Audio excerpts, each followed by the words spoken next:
Joe Perry-Clark here this afternoon, giving us the last talk for LCA 2013. She has some interesting statistics to show to us. Thank you very much. Thanks. Hi. Oh, thank you. Thanks very much for turning up to my talk. This is also my first LCA presentation in the mainstream as well. It's a little nerve-wracking. So I'm going to be talking about patch deployment and the patterns that patches can make in Australia and New Zealand, I hope. So who am I? I'm Joe. I work as a Unix sysadmin, among other things. The company that I work for maintains some critical infrastructure. I like to describe my job as being a professional pessimist.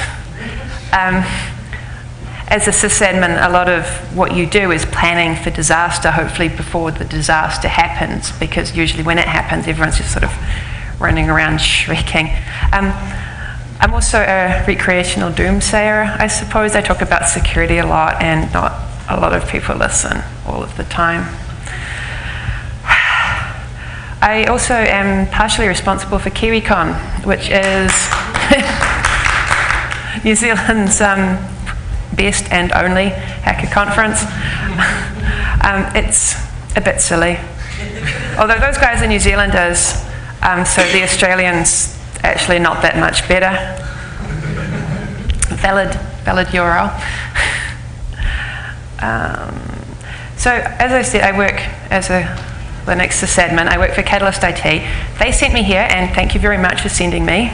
Hi guys, if you're watching on the live stream. But they're not actually responsible for this research. All of opinions, ranting, miscellaneous swear words, and or threats of violence are entirely my problem. The reason that I want to make this distinction is a lot of words that happen to be legislation and are rather boring, but the relevant bit is this.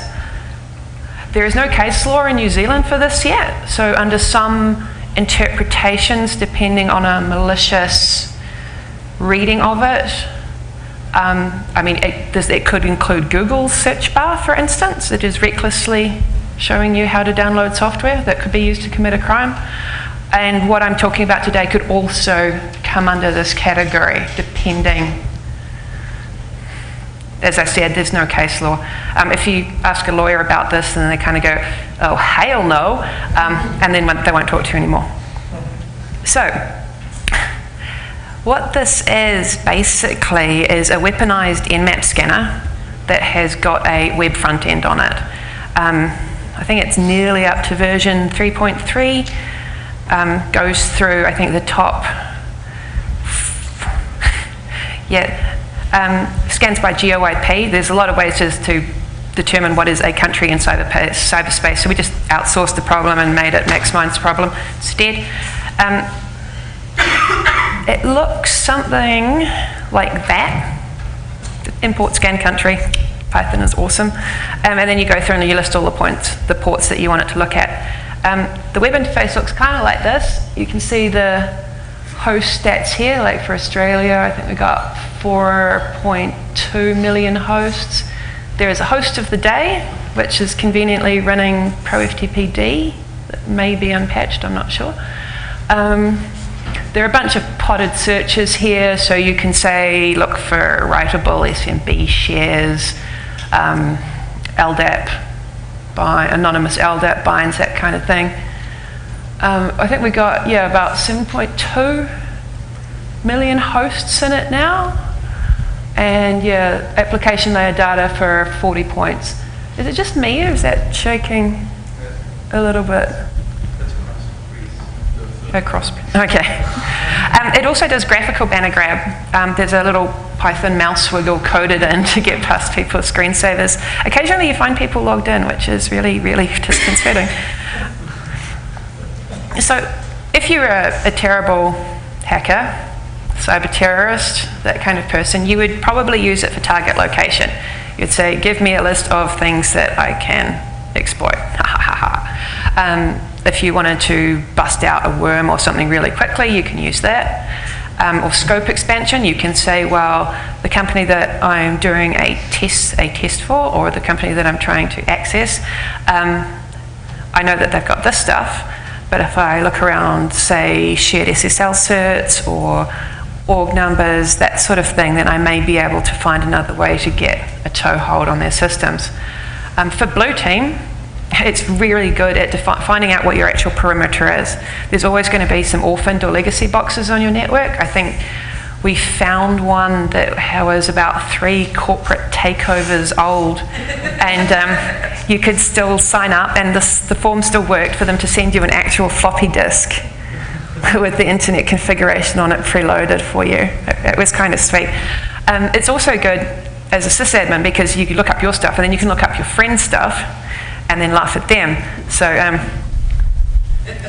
anything running on 3.1.3.3.7 is probably a good sign that you've got some forensics to do.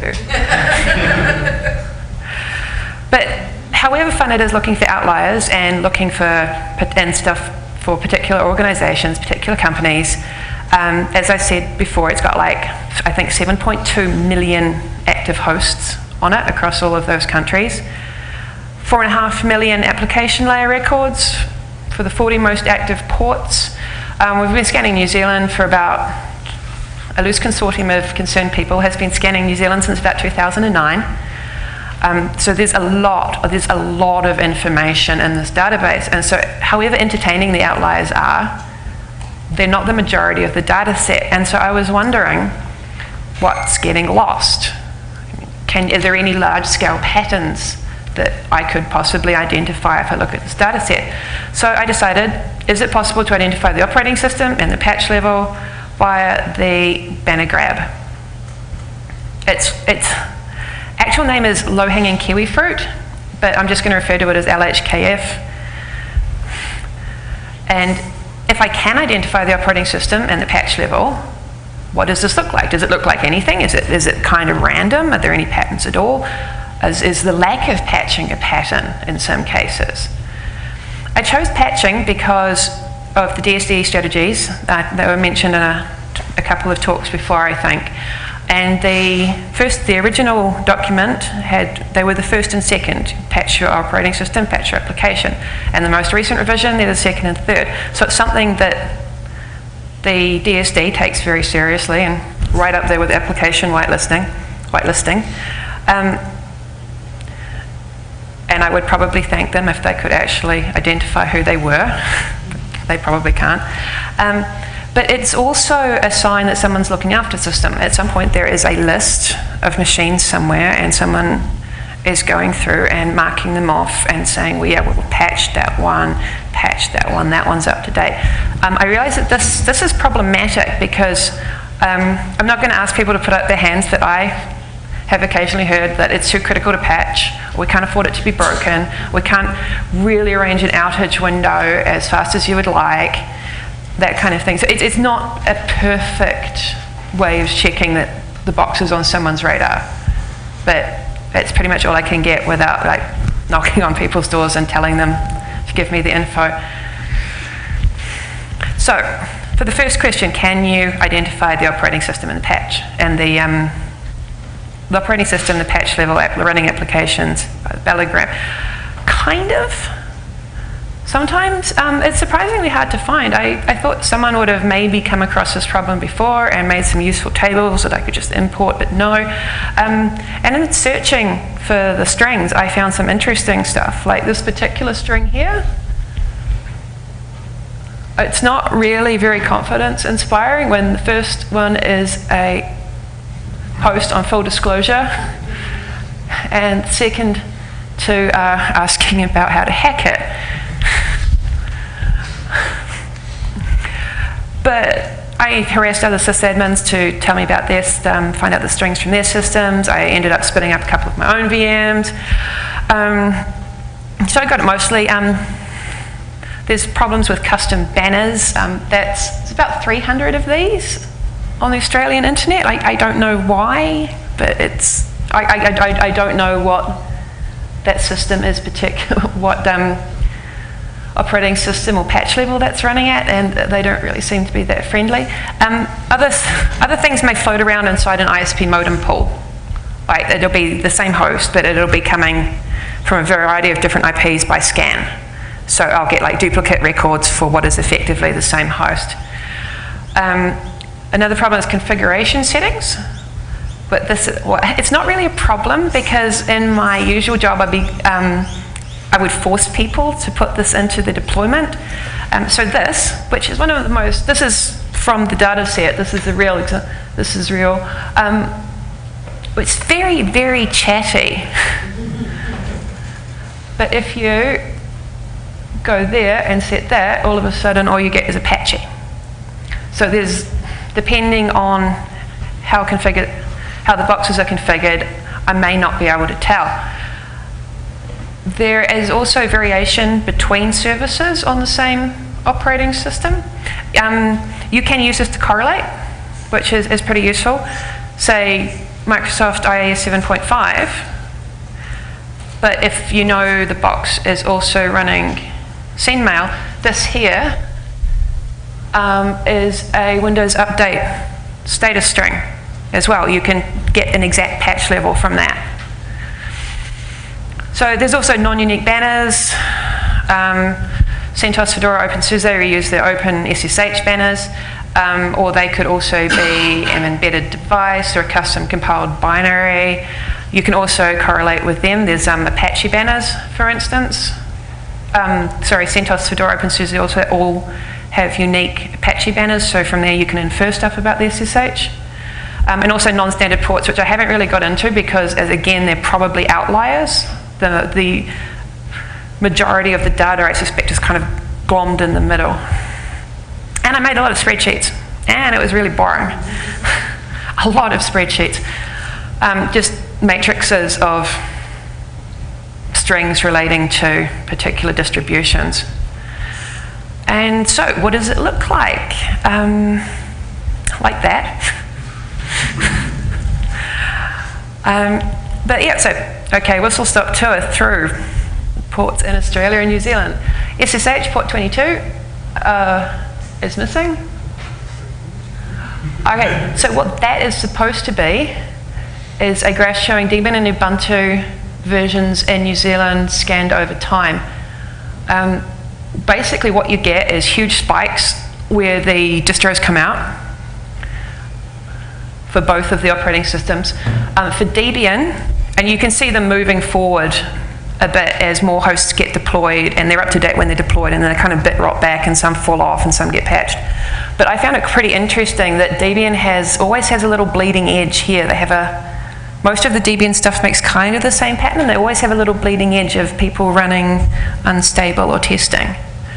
And Ubuntu was up there because of the LTSs. And because of the long life of the LTSs, I can see that although these hosts can be patched, because they're not being patched. So you get a sort of like, you get a spike when it first comes out and everything gets deployed, and then it sort of turns into a kind of more of a hummock shape as fewer and fewer hosts are in active patch management. Sorry. Hopefully you've kind of got the idea of what I'm talking about. Any questions about that? No? Yes? So drop bear is actually there, thank you. I thought this was appropriate to talk about in Australia. So this is the oldest one, this is the newest one. Drop bear is usually used on embedded devices, not a running server, most like, as I would think of a server that's in a data center somewhere in a rack. What I found really interesting about this is almost completely, so that's from 2010 all the way to January 2013, and this barely changes. So you can see it as a lesser one there, but from that I got the idea that if you put an embedded device in, it is not going to be patched. The other really interesting thing about this is that somebody that I'm not going to name is deploying a large amount of drop bear installs just recently in the last 3 scans.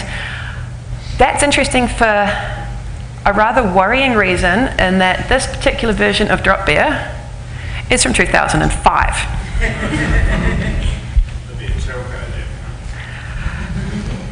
I couldn't possibly say. This is a nice conference. In Australia, you get kind of the same thing. You can see, the number of scans per country is not going to be the same, but you can kind of see that it might make the same pattern if we keep on scanning it. And you can also see that there's a big deployment of drop bear there, which I suspect will also go unpatched and which is also out of date. So Telnet, you can't really see much in Telnet when I looked at it. Most of the stuff is enter username, enter password, but so it's what, early 2011? Yeah, mostly enter username, enter password. You do get some devices, which I've been keeping an eye on, because if you remember the drop bear example, it's unlikely that they're going to be changed. But if you see MikroTik there, v4.16, and the next one, you still have the top one is still that, but you have, 4.16, but you also get some you also get 5.6 and 4.10, and you also get the Chinese. Sorry, there was a big thing going for a while about whether or not it was safe to use them at all, because, oh my God, they're in our tubes, etc., etc. And so you can see device names, but most of the stuff you can't get any kind of idea on. Again, you can see deployments. Someone has just rolled out 10,000 netcoms. Go you. So MikroTik is, you can see it's now 5.14 is one of the most common ones. So that's either a new deployment or someone's patching his stuff. I'm going with a new deployment, frankly. At this stage, this is Australia, same thing. You get some device names, but mostly it's just password and user access verification. Okay, SMTP. This is the most common SMTP server in New Zealand and Australia over the last 4 years. If you remember going back to these slides, you can kind of see like you get a big couple of few numbers up here, and then it tails off here, and you get quite a long tail of just ones, like just one-offs. With SMTP, most of them are in that tail, if they're not just service unavailable. This is quite hard. So this is just AD to ANE, it's AD to AE. And so every one of those is a custom string, and therefore I'm personally finding it quite difficult to parse. There's also that a lot of them look like that. Thanks. Oh yeah, sorry about that. That's a system thanks. Yeah, but when I'm trying to figure out just like a matrix of what maps to what, I don't want to have to go if then, oh God, it's a lot of stars. My God, it's full of stars, sorry. I should have thought of that one slightly earlier. But yeah, it has been maintained by other people who should just shut the hell up, that it would just take a weekend of Python. I don't believe it. HTTP. So again, remember how I said that if you turn the server tokens off, it is kind of blank to me. As you can see, there's a lot of very chatty Apache, but the vast majority of it is just as Apache. The same with New Zealand. So that's 1st of November in Australia, Halloween in New Zealand. So yeah, the majority of it is but I can get, by correlating that with other running services, or I can identify another 30, 25%, depending. I suspect that will change probably on the scan run. I can probably get more of them if I correlate by the organization that they run from, or because they may have a set of Apache boxes and one of them is running FTPD. I could probably get more if I correlate that across organization and scan runs. This is the title on one page because the sorry, because the table just wouldn't squish any further. As of today, because I looked it up before in the conference wireless, this is, everything down here is stable. These are all considered to be legacies. So I don't necessarily have to have the operating system to know that something is not up to date. As you can see, there's like 39,000 of the most recent one, but I also suspect that's a new deployment and they will slowly rot back. So that one probably would have been bigger back in that would have been current back in the day and then deployed, and same with these ones. HTTPS, it's mostly similar to HTTP, but one rather large difference is that the older the version of Apache IIS that you're running, the less likely it is to have an SSL component, which is kind of interesting if you remember this here, where you have the long tail of stuff that's out of date. And the older that gets, the less likely it is to have SSL on it. So I used IIS for this, sorry about that, because it made the clearest graphs. So you can see here that's blue is port 443, orange is port 80, and this is December 2011 in Australia. So you can see these, the older they are,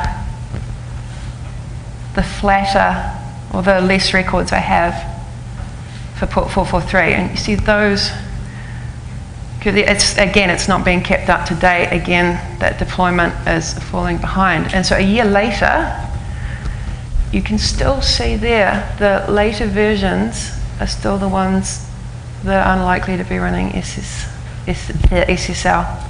And you can see here, those roughly correlate there, port 80 from a year ago, sorry, from 2012, 2011, but those don't correlate at all. The blue, the yellow and the blue just do not match. Same with, what was the point here? I'm pretty sure I had one. Oh yeah, I thought that this was maybe a new deployment here, and of course you can see, and I think the number, you can't really make it out on this graph, but the numbers for 8.0 are pretty much the same. So percentage-wise, the older your web server is, the less likely you are to have SSL on it. Port 445. It was a large majority of this was Windows machines, and so it's kind of, I got away with the IIS example, but I figured like putting too much Windows stuff in here was probably going to get me in a bit of trouble. I have spreadsheets. Please don't ask me about my spreadsheets. I don't want to talk about them anymore.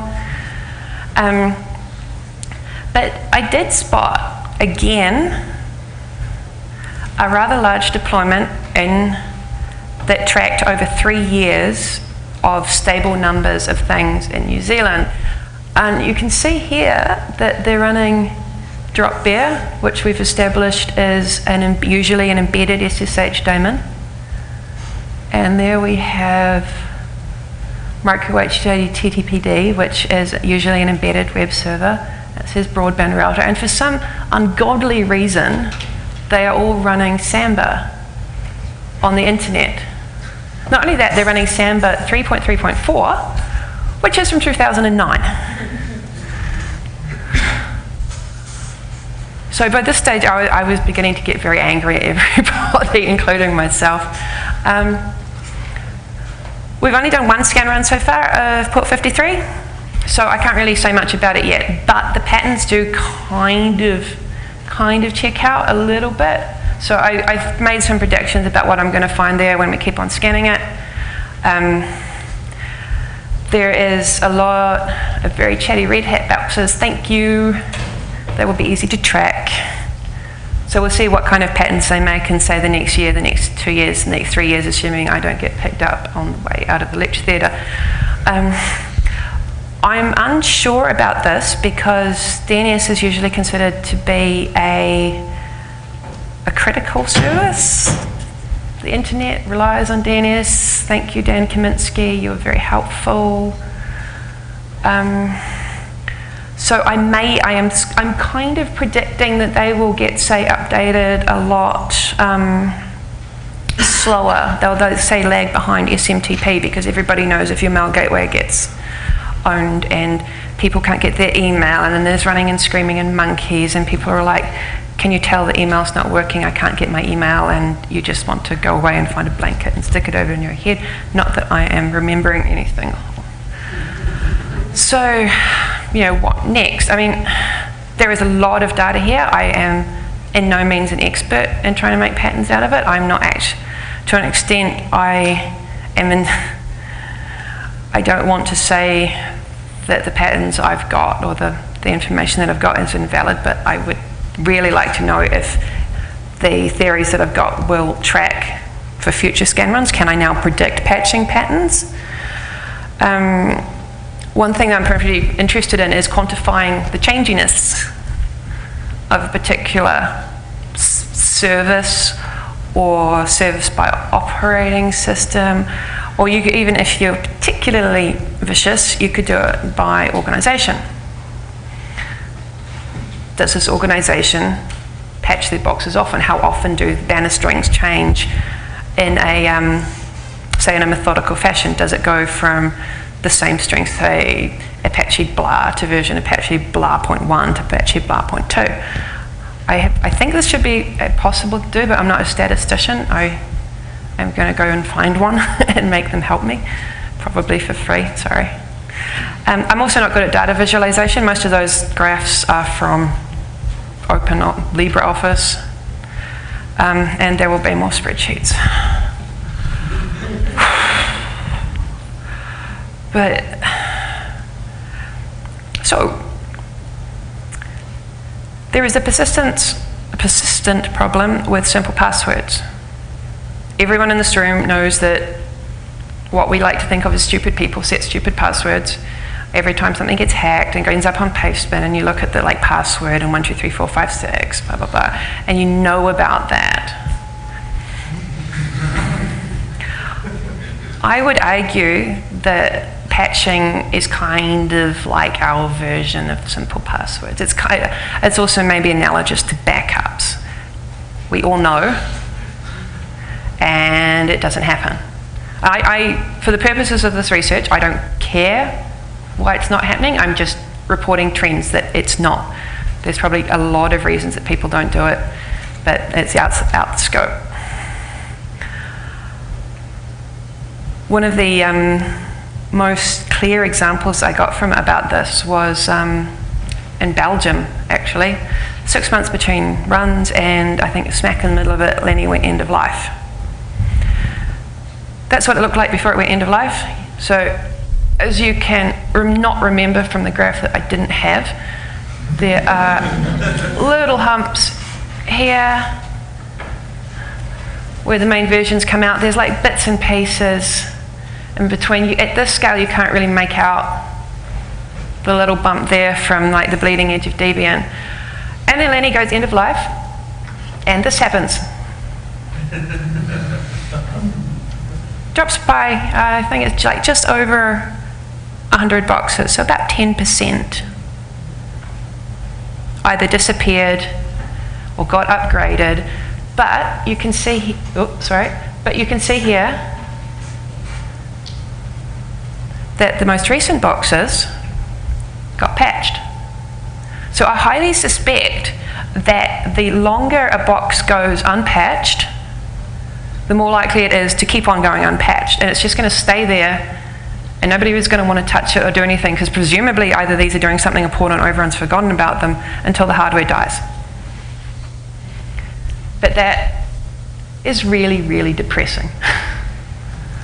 And again, I don't know if you guys can make it out, but you can see a little uptick here of people adopting the Debian bleeding edge stuff. This is not a new problem. This is 2001, 2008, the adoption of, sorry, I got this from the OpenSSH site and forgot to reference it. Sorry, you guys, you're awesome. Going from 1.x to 1.99 indicates backwards compatibility, so it will fail back to 1 if it has to. And you can see again, you have a big adoption there, and then you have a long tail of stuff. And it's not, percentage-wise, it's not that much, but it's just going to stay around forever.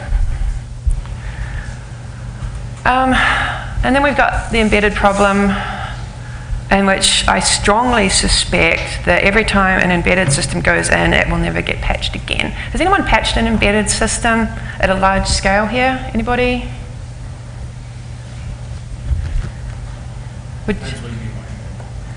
ADSL router, IP camera. Yeah, at a large scale, like at an institutional level, does anybody ever done it? Anyone heard of people trying to roll it out? Maybe. We encourage customers to do it.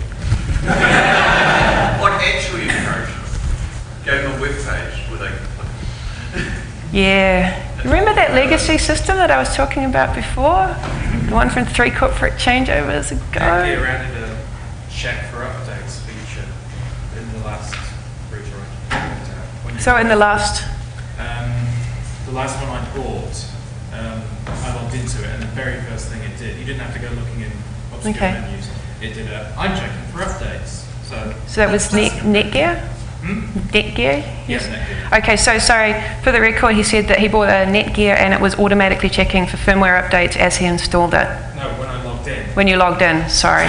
So you would actually have to go in. Yes. So if it was auto-configured, then it would probably stay. Yeah. Sorry, small rant time. I think if Linux people are going to feel are going to feel smug about, say, Yorktown, where NT4 crashed an aircraft carrier, or British nuclear submarines getting Conficker, then, guys, you still suck. Sorry. These things are also on the internet right now. Some of the IP cameras that I could identify were running like 2.4 kernels and are going to be around forever because people think of it as an appliance. You plug it in and it just works. it just doesn't. What about all the Android phones that get upgraded because the hardware can't run the latest version? Android phones, when you buy, I believe, one directly from Google updates it for you, but I also don't believe that there's any incentive for manufacturers such as HTC or Samsung to keep patching it. I mean, they've sold you the hardware. Why do they? I don't think that they think there's any real reason to keep on patching, keep on supplying new versions of Android for particular hardware models. Every ADSL router ever is kind of a problem as well, because if you remember, the one had all of the. Sorry, how am I going for time? Thank you. It had SMB showing on the internet, and that could have been a configuration thing. I believe some of those have got, you can enable the USB port and it will act as a file share, blah, blah, blah. But I already went into that, didn't I? Whoops. Yes, ADSL routers. This came out very recently.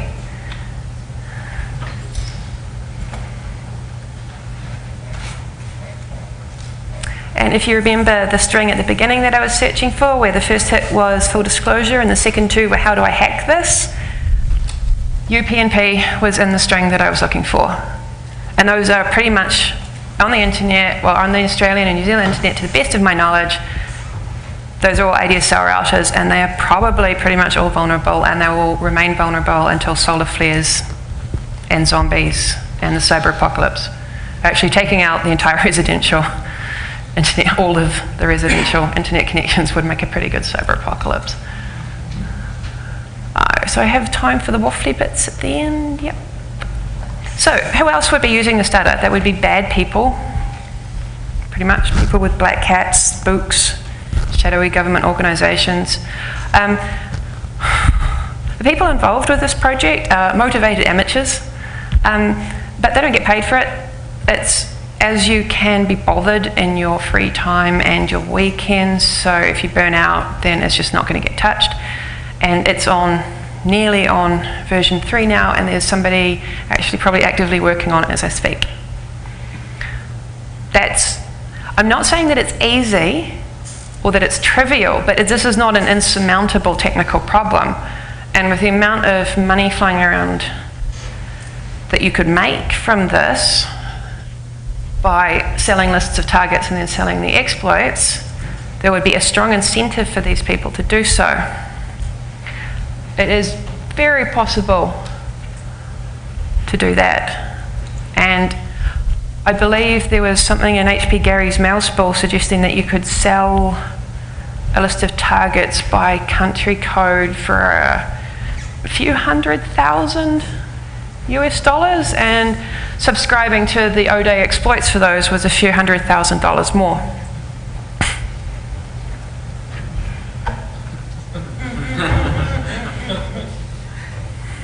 What's the worst that could happen?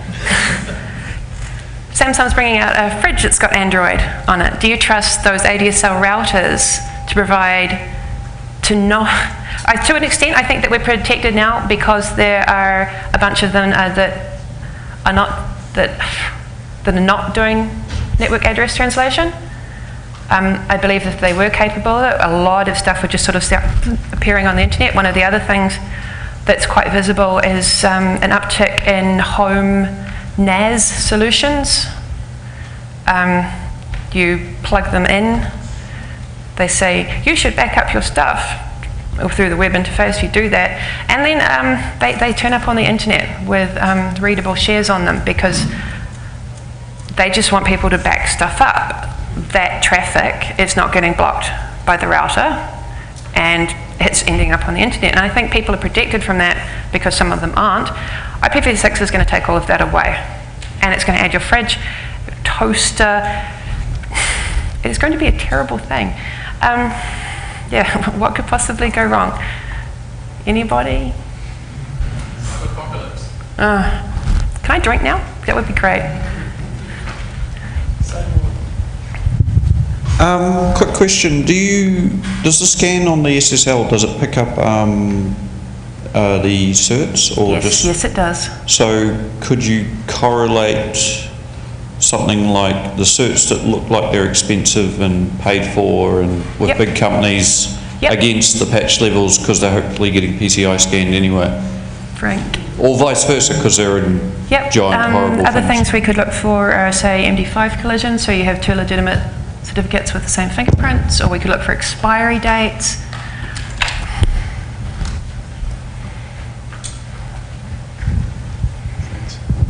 I'll start this by saying, sorry if it creates more work for you. Would it be possible to do an analysis of what kinds of businesses are keeping certain patch levels? In other words, if you could presume that that's an ISP, that's a bank, and so on, and get patterns between different institutions? You could look at the patch levels between institutions, yes. I have been doing a little bit of that, but it is it's ad hoc, and it's in no way predictive, and it seemed a little bit cruel, frankly. Just an observation on the IPv6 front. Obviously people pretend that they're being protected by NAT, but what they're actually being protected by is a stateful firewall. You can have a stateful firewall with IPv6. Okay. And I suspect if it does actually get deployed into consumer things, then there will be a stateful firewall. Yeah, what's going to make them put out a stateful firewall? The fact that if they don't, everyone's going to get owned and there will be nasty news stories. And that stopped, what, our Ministry of Social Development so far?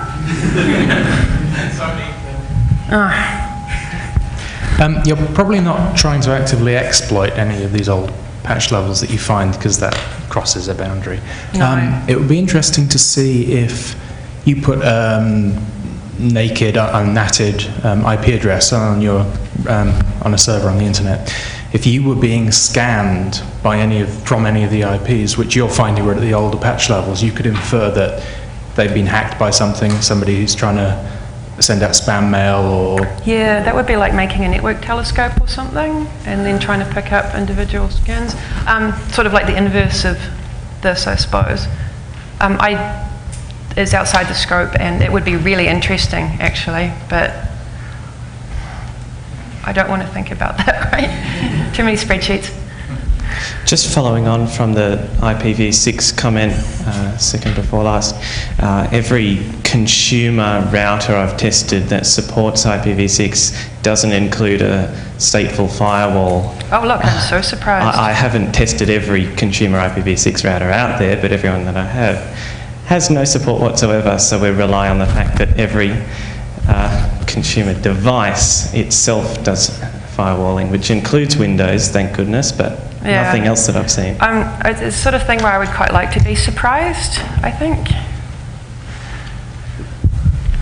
So system administrators tend to have a visceral, well, so do users, have a visceral negative reaction to self-updating software, self-updating firmware, stuff. When Firefox goes and tells me, oh yeah, no, I've just updated myself to the latest version behind your back, but you're cool with that, right? Which is worse, sorry. I have no idea. When you figure it out, let me know.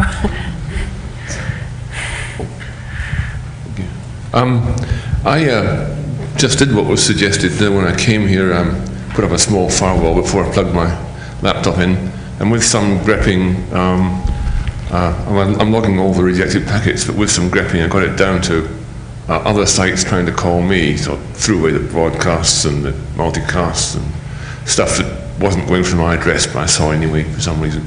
And there are a few, you see them, they seem quite consistent. They try, well, I guess they do the regular retries before they give up, but we do see a few. That's not us, just saying. Oh, there is, I don't know. But yeah, that's interesting. I mean, like I said, I would be kind of surprised if other people weren't doing this. It's for, just from a non-malicious point of view, it's really interesting. And it's, I suppose, valuable if you are inclined that way. I'm going to see 453 if they're doing what you do. Yeah. Yeah, we disconnect pretty, it's something about accessing in excess of your authority, so we disconnect pretty quickly. Hi, so I love this sort of internet scale research. How can I help? I have some spreadsheets. Think of questions to ask. That's like my biggest problem is that I know there's got to be really interesting stuff that's just like lying in that data, but it's much easier in some ways to collect it now than it is to manipulate it, and that's where I think I would either need some help or other people can do bits of it and think of their own questions to ask. So yeah, come down and talk to me afterwards. If you've got a spare 100 gig of RAM, that looks sweet.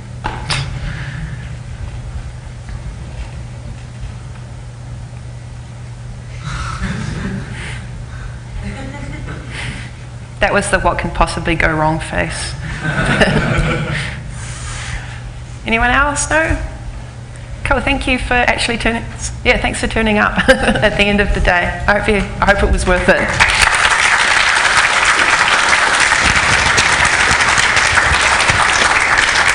Thank you very much, Joe. Any more questions anybody has? You can always catch Joe outside in the corridors. Joe, here's a... Cool. Thanks for Linux Australia. Cool, thank you very much. Thank you very much. Have a good day, everybody.